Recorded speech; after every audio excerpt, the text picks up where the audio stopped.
आदाब, सत श्री अकाल दोस्तों। स्वागत है आप सबका मेरे YouTube चैनल स्वप्निल जंक्शन पर और मैं आशा करता हूं कि आप सभी स्वस्थ और सुरक्षित होंगे। दोस्तों, एक माँ अपनी कोख में 9 महीने तक अपने बच्चे को रखती है और फिर जब उसके बाद वो बच्चा इस दुनिया में आता है, जब वो जन्म लेता है, तो फिर उसके बाद से माता और पिता दोनों उस बच्चे की परवरिश में जुट जाते हैं, उसका ख्याल रखते हैं, उसकी सारी इच्छाएं पूरी करने की दिशा में परिश्रम करते हैं। चाहे मां का प्यार हो या फिर पिता का दुलार हो, वो उस बच्ची के लिए या फिर उस बच्चे के लिए सबसे ज्यादा महत्वपूर्ण होता है। और जहां एक और माता पिता इतना कष्ट लेते हैं, तो सीधे तौर पर एकाधिकार होता है इन दोनों का कि उनकी बच्चा या बच्ची जीवित हो या फिर दुर्भाग्य से अगर उसकी मृत्यु हो जाए तो उस पर सिर्फ अधिकार उसके माता और पिता का होता है। लेकिन आज जिस घटना के बारे में मैं आपको बताने जा रहा हूं, इसके बारे में आपने सुना होगा, पढ़ा होगा, इसको देखा होगा। आपने उन पीड़ित माता और पिता की आप बीती भी सुनी होगी। आपने जनता के भीतर वो आक्रोश भी देखा होगा। आपने नेताओं का सियासी दौरा भी देखा होगा। आपने ये तमाम चीजें देखी होंगी, लेकिन आपके भीतर एक आवाज, एक प्रश्न जरूर उठ रहा होगा और वो प्रश्न ये होगा कि आखिर कब तक ऐसी वारदातों की पुनरावृत्ति होती रहेगी।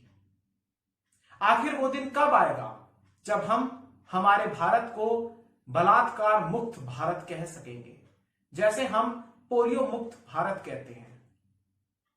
यह बहुत जरूरी है क्योंकि हमारे देश के भीतर दोस्तों, ये सबसे ज्यादा दुखद है कि इस देश के भीतर जहां महिलाओं की पूजा की जाती है, बच्चियों की पूजा की जाती है, उनके साथ जब इस प्रकार का बलात्कार होता है, जब इस प्रकार की घिनौनी वारदात होती है, तो फिर गुस्सा इस लेवल का आता है कि अगर उन आरोपियों को जनता के हवाले कर दिया जाए तो शायद उनके जिस्म का एक भी हिस्सा बचेगा नहीं। लेकिन ये तमाम चीजें कानून के विरुद्ध होंगी, इसलिए सभी लोग, इस देश के तमाम नागरिक कानून की तरफ देखते हैं कि कम से कम वो न्याय देगा।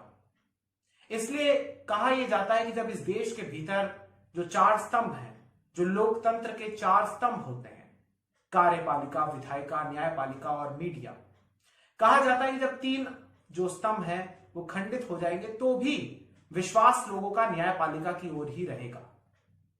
लेकिन हमारे न्याय पद्धति, हमारे यहां जो न्याय देने की प्रक्रिया है वो तीव्र नहीं है। लिहाजा इससे जो आरोपी होते हैं, जो क्रिमिनल होते हैं, जो अपराधी होते हैं और ऐसे जघन्य अपराध के अपराधी होते हैं, उनके भीतर कभी भय बैठ ही नहीं पाता।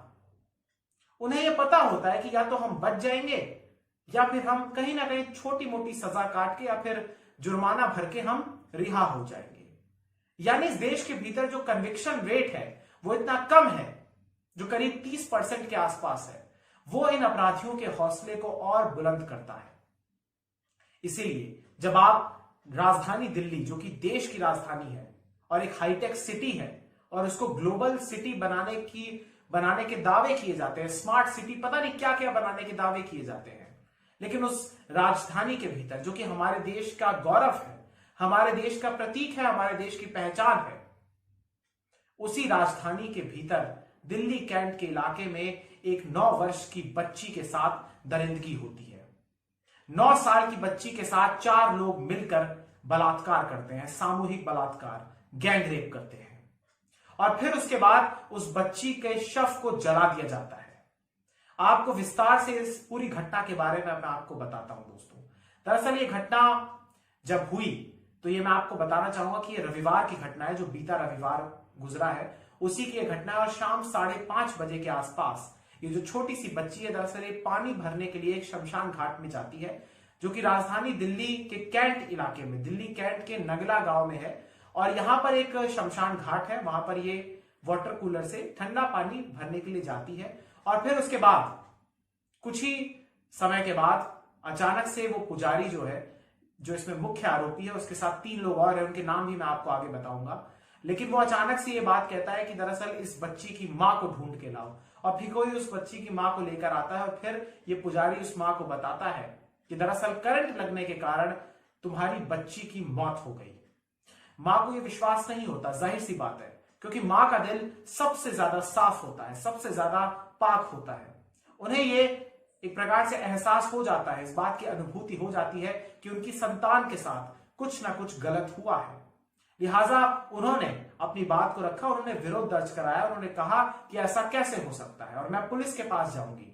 तो इस पर उस पुजारी ने सबसे पहले उनकी जाति पर कुछ कमेंट्स किए और फिर उसके बाद ये तक कह दिया, ये मैं आपको बता रहा हूं कि जो मां ने ये अपनी आप बीती अलग अलग मीडिया चैनल्स को सुनाई है, न्यूज चैनल्स को सुनाई है, उसे उसके अनुसार मैं आपको बता रहा हूं कि उस मां ने कहा कि इस पुजारी की तरफ से कहा गया कि तुम तो कूड़ा बिनती हो, तो तुम ये खर्च, पुलिस का खर्च, न्यायालय का खर्च, कोर्ट का खर्च कैसे उठा कर पाओगी, कैसे तुम इसका खर्च वहन कर पाओगी। तो उसके बाद ये मां कहती है कि चाहे मुझे कुछ भी करना पड़े, लेकिन मैं अपनी बेटी को न्याय दिलाने के लिए कुछ भी करूंगी और मैं लड़ाई लड़ूंगी। इसके बाद आपको पता है दोस्तों, ये पुजारी, इसके पिता, जो बच्ची आज हमारे बीच नहीं है, उनके पिता को भी ये कन्विंस करता है, उनके पिता को भी एक प्रकार से ये बताता है कि अगर आप पोस्टमार्टम कराने के लिए जाएंगे, अगर आप इस शव का पंचनामा कराने के लिए जाएंगे, तो फिर हो सकता है कि वहां पर इस बच्ची के अंग तक निकाल लिए जाए। यानी हर वो हथकंडा, हर वो पैतरा ये आजमा रहा था ताकि ये स्वयं बच जाए। लेकिन उसके बाद, तमाम चीजों के बाद, जब ये मामला पुलिस के संज्ञान में देर रात आया, करीब 10:30 के आसपास, तो फिर उसके बाद पहले ये भी आरोप लगाए गए जो विक्टिम है इनके परिवार की ओर से कि दरअसल पुलिस इस मामले को हल्के में ले रही है। लेकिन बाद में जब विरोध बढ़ता रहा, जब आक्रोश बढ़ा, तो इन 4 लोगों को गिरफ्तार कर लिया गया। जिन 4 लोगों को गिरफ्तार किया गया उनके नाम भी आप सुन लीजिए दोस्तों। इनमें राधे श्याम जो कि मुख्य आरोपी है, जो कि वहां पर एक पुजारी है। इसके साथ ही लक्ष्मी नारायण और कुलदीप, जो कि इसी पुजारी के साथ इसी शमशान घाट में, इसी भूमि पर ये काम करते थे। और एक लोकल रेसिडेंट जो कि जिसका नाम है सलीम। ये 4 लोग आरोपी बनाए गए हैं। इन चारों पर यह आरोप है कि इन्होंने ये हैवानियत की है और इन्होंने उस बच्ची के साथ जो कुछ किया है, इसके लिए यही जिम्मेदार है। इसके अलावा इनके ऊपर जो चार्जेस लगाए गए हैं दोस्तों, वो आपको मैं बताना चाहूंगा। जिन धाराओं के भीतर लगाए गए हैं आईपीसी की, उसमें 376 जो कि रेप का चार्ज है वो लगाया गया है। 302 का जो कि मर्डर का चार्ज है, 506 जो कि क्रिमिनल इंटिमिडेशन का चार्ज है, और 204 जो कि डिस्ट्रक्शन ऑफ एविडेंस यानी सबूत को नष्ट करने के आरोप में जो चार्जेस लगाए जाते हैं वो है। ये आईपीसी की धारा है। और साथ ही साथ जो protection of children from sexual offences यानी पॉक्सो एक्ट है, और जो SC/ST एक्ट है, उसके तहत भी यहां पर मुकदमे इन चारों के खिलाफ दर्ज किए गए हैं और अब इनसे पूछताछ जारी है। लेकिन इस बीच दोस्तों मैं आपको बताना चाहूंगा कि इस देश के भीतर आखिर कब तक ऐसी घटनाएं होती रहेंगी, कब तक जो नेता हैं वो सिर्फ पॉलिटिकल दौरे करते रहेंगे। जैसे कल आपने देखा कि कांग्रेस के अध्यक्ष, पूर्व अध्यक्ष और लोकसभा के सांसद राहुल गांधी इस परिवार से मिलने पहुंचे, और वो तस्वीरें जब वायरल हुई तो उस पर दूसरी तरफ से छीटाकंशी भी हुई और एक प्रकार से आरोप प्रत्यारोप भी लगाए गए। और मुझे इन बयानों से सबसे ज्यादा कोफ्त होती है, सबसे ज्यादा गुस्सा आता है, क्योंकि अगर राहुल गांधी मिलने गया, उस लेवल का कोई नेता अगर मिलने गया है, तो फिर सामने वाले पक्ष की ओर से, यानी सीधे तौर पर बीजेपी की मैं बात कर रहा हूं, तो बीजेपी की तरफ से यह आरोप लगाया जाता है कि आप अपने राज्यों में क्यों नहीं जाते जहां पर आपकी सरकार है। बात ठीक है, लेकिन इससे आप उस परिवार की संवेदनाओं का मजाक उड़ा रहे हैं। उस परिवार पर एक प्रकार से क्या बीती होगी अगर उन्होंने भूल से भी आपका ये बयान सुन लिया होगा। क्या यह बात सच है कि हमारे देश के नेता सेलेक्टिव हैं? वो वहीं जाते हैं जहां पर उनको दिखता है या तो पॉलिटिकल माइलेज मिल जाए, या फिर उनको एक प्रकार से जब किसी विवाद को, या जब किसी घटना को, या जब किसी वारदात की कोई बहुत ज्यादा सुर्खियां जब वो बटोर लेती है, तो फिर वो वहां पर जाते हैं। वो उसे अपनी नैतिक जिम्मेदारी समझते हैं, अपने स्वार्थ के लिए, अपने लाभ के लिए, आप इसको कुछ भी कह सकते हैं। बट एटलीस्ट मेरा ये मानना है कि अगर वो गए, अगर वो उस गाड़ी में बैठे, उन्होंने उन माता पिता को बैठाया और फिर उस पिता को अपने गले से लगाया और उनके दर्द को समझने का प्रयास किया, तो मेरा ऐसा मानना है कि जो बड़े बड़े नेता बैठे हुए हैं संवैधानिक पद पर, जिनके हाथों में सत्ता है, सीधे तौर पर आप समझ गए, नाम लेने की आवश्यकता नहीं है, जो कि इस देश के शीर्ष नेता हैं, उन नेताओं ने क्या किया? उन्होंने एक ट्वीट तक करने की जहमत नहीं उठाई। यह है बेशर्मी। हाथरस आपको याद होगा, हाथरस में भी कुछ ऐसा ही हुआ था। विपक्ष के तमाम नेता पहुंचे थे उस परिवार से मिलने, जहां पर पहले उनको रोका गया। यहां पर भी ऐसा हुआ, लेकिन इन नेताओं ने जिनके हाथों में देश की सत्ता है उन्होंने कोई ट्वीट तक नहीं किया। मिलने की बात तो आप दूर मानिए।